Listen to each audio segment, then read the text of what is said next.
Hi, this is Julie from the Sewing Palace, and I'm going to give you just a little sneak peek of what we're going to be doing at Sewers Club on the 24th at 1 or 6 o'clock. So we all love the McKenna. We're going to feature the road trip that she has going on, and we can do it with traditional piecing. Sometimes that's a little daunting, but we've got some great new stuff for you.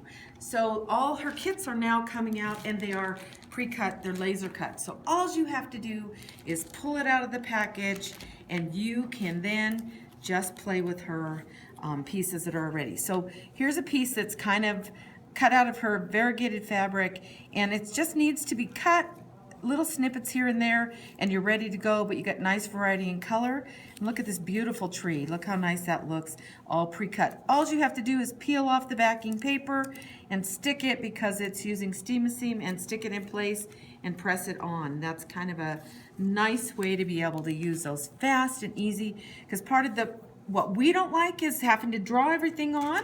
Now you certainly can take your traditional method where you use the steam-a-seam, draw it on, peel it off, and place it on your fabric, press it down and cut out all those little lines. You can do that, have fun. But I'm going to use the pre-cut laser pieces. So what's nice is you're going to need several things. One, you're going to need a pressing sheet a Teflon pressing sheet that's going to allow you to put your pieces together. So like the pieces of the car, they're going to be constructed and overlap just a little bit, pressed on the pressing sheet, and then laid out so that you can, after that point, begin to put your little animals together behind it. So if you look at this over here, all these pieces have to come together for each piece, and the animals are slipped in underneath. So you have to kind of construct that, and you'll use the Teflon pressing sheet to do that, so that they'll be all pieced in together so that they become one piece, and then you can create that. So why is this also really wonderful? Can you see this little piece here is the pattern, and it's the bear. So I can lay the pressing sheet over that and then take the pieces of my little bear and actually put them on there and put them in place where they need to be. Lost his goggles once again. We'll just not worry about that right now. And we're gonna line that up, and you take it to the iron and you can press it and then peel it off all in one piece, so then you can place that right into your design where it needs to be. So that makes it nice and easy. So why wouldn't you use laser cut kits? That's the best. The other thing that's happening is this has this great little block here in the corner, this little bear paw, which goes right along with the theme. And I'm going to show you a great little method. You guys, we've been talking about, oh, there's his eyes.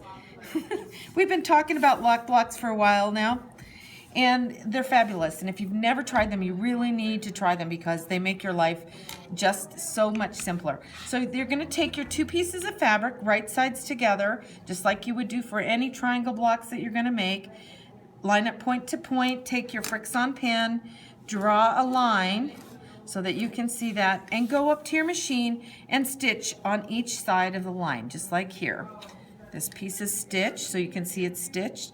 We're going to cut down the middle and open that piece up, and you're going to end up with two blocks that look like this. Now you're going to take your lock block ruler and trim it up. These need to be 2 inches when they're finished.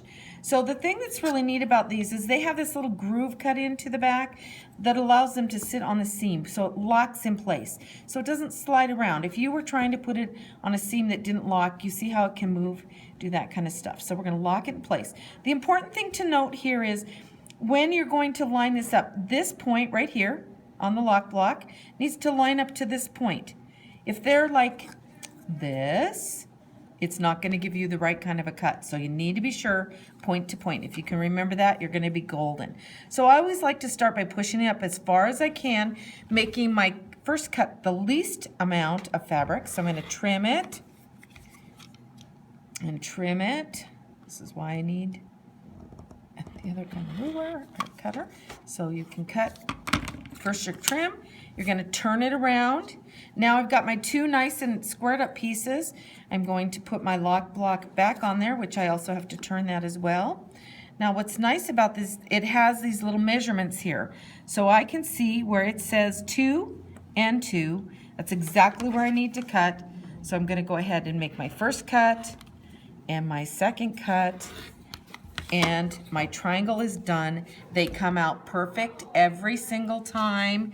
No fuss, no muss. You don't cut off points. You've got everything you need, and you put it in place, and there is your great little bear paw block for the corner of your project. And of course, if you love it, you can do the whole quilt. There's more than this piece, but they're darling. Fun and easy with the laser cut. And we'll see you on Tuesday, the 24th, 1 or 6 at Sewers Club. Thanks. This is Julie from the Sewing Palace.